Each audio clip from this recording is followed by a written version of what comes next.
সহধৰ্মিনী আইনীও আমাৰ মাজত আহি উপস্থিত হৈছিল।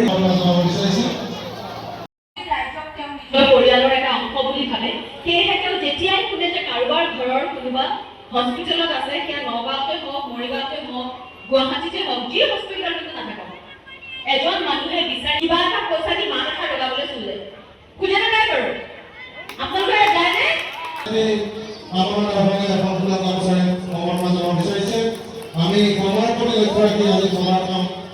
খুব ভাল লাগিছে। এইখিনি আচলতে ৰাইজৰ আশীৰ্বাদ ওলাই আহিছে আৰু পীযুষ হাজৰিকাদেৱে যোৱা সময়খিনি সমষ্টিৰ বাবে ৰাইজৰ বাবে যিখিনি কৰিছে তাৰে মই প্ৰতিফলন বুলি ভাবিছো। ভগৱানৰ ওচৰত প্ৰাৰ্থনা কৰিছো তেখেতক যাতে আৰু শক্তি দিয়ে ৰাইজৰ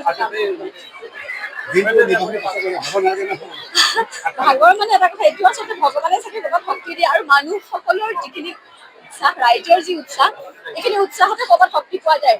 নিশালে কিন্তু কেতিয়াবা দেখা পোৱা যায়, কালি যেনেকে মোৰ খাৰু ভাঙি গ'ল অকণমান, আচলতে ৰাইজে মৰমতে আহে, কিন্তু ধৰোতে কেতিয়াবা টান চান খাই, কিন্তু সেইটো আচলতে মৰম, ইমান মৰম যে ধৰি পেলাই দাঙি উঠাই দিয়ে।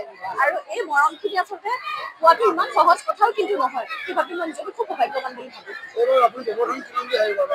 চাওক, সেইখিনি ইমান ৰাজনৈতিক বিশ্লেষণ কৰিব পৰা ক্ষমতা মোৰ নাই। মই মাত্ৰ ৰাইজৰ ওচৰলৈ আহোঁ, মাত লগাওঁ, আশীৰ্বাদ লওঁ, সিমানেই মোৰ।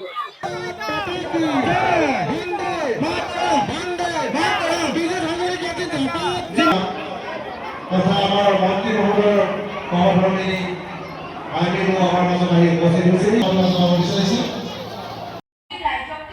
পৰিয়ালৰ এটা অংশ বুলি ভাবে, সেয়েহে তেওঁ যেতিয়াই শুনে যে কাৰোবাৰ ঘৰৰ কোনোবা হস্পিটেলত আছে, সেয়া নগাঁৱতে হওক, মৰিগাঁৱতে হওক, গুৱাহাটীতে হওক, যি হস্পিটেলতে নাথাকক, এজন মানুহে বিচাৰি কিবা এটা পইচা দি মাত এষাৰ লগাবলৈ চলে। খোজে নে নাই বাৰু? আপোনালোকে যায়নে?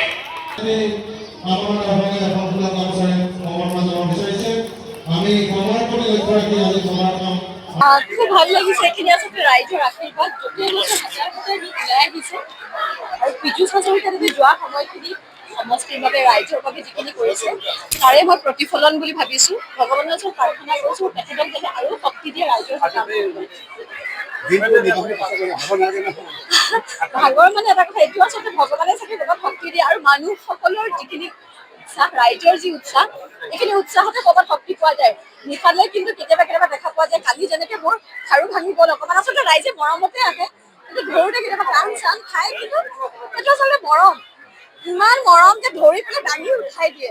আৰু এই মৰমখিনি আচলতে পোৱাটো ইমান সহজ কথাও কিন্তু নহয়। সেই ভাবি মই নিজকে খুব সৌভাগ্যৱান বুলি ভাবোঁ। চাওক, সেইখিনি ইমান ৰাজনৈতিক বিশ্লেষণ কৰিব পৰা ক্ষমতা মোৰ নাই। মই মাত্ৰ ৰাইজৰ ওচৰলৈ আহোঁ, মাত লগাওঁ, আশীৰ্বাদ লওঁ, সিমানেই মোৰ।